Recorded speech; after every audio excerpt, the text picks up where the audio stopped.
Hello, today we will guide you through how to connect Meta Facebook Pixel to Whop Community. To get started, open your Whop dashboard in your browser. This is where you'll manage your business settings and connect tracking tools like the Meta Facebook Pixel. If you're already signed in, you should land directly on the dashboard.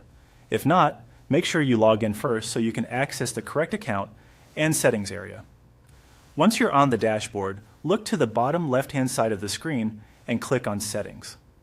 This section contains the core configuration options for your Whop account, including integrations and platform connections. Taking a moment to get familiar with this area can make future setup tasks much easier as well. After the settings page opens, scroll down through the available options until you find Meta. Depending on your screen size, it may take a little scrolling, so move slowly and keep an eye out for the Meta section. This is where Whop allows you to connect your Meta tracking information so your Pixel can work with your community setup. When you see the Meta option, click on it to open the relevant settings. This will take you into the area where the Facebook Pixel connection is configured. If you're using this for ad tracking or conversion measurement, this is the key part of the process, since it links your Whop community activity with your Meta tracking setup. Next, click on the link or button labeled to help you get the ID.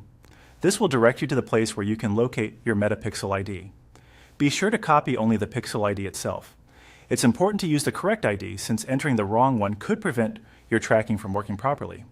If you manage multiple pixels, double check that you're selecting the one associated with the right business or campaign. Now return to Whop, paste the Pixel ID into the field provided, and then click the check icon to confirm it. This final step saves and verifies the connection. Once accepted, your Meta Facebook Pixel should be linked to your Whop community. As a quick tip, after completing the setup, it's a good idea to revisit the integration later and confirm that the ID is still in place and that everything's saved correctly. This can help you avoid tracking issues down the line. That's it. You've now connected your Meta Facebook Pixel to your Whop community.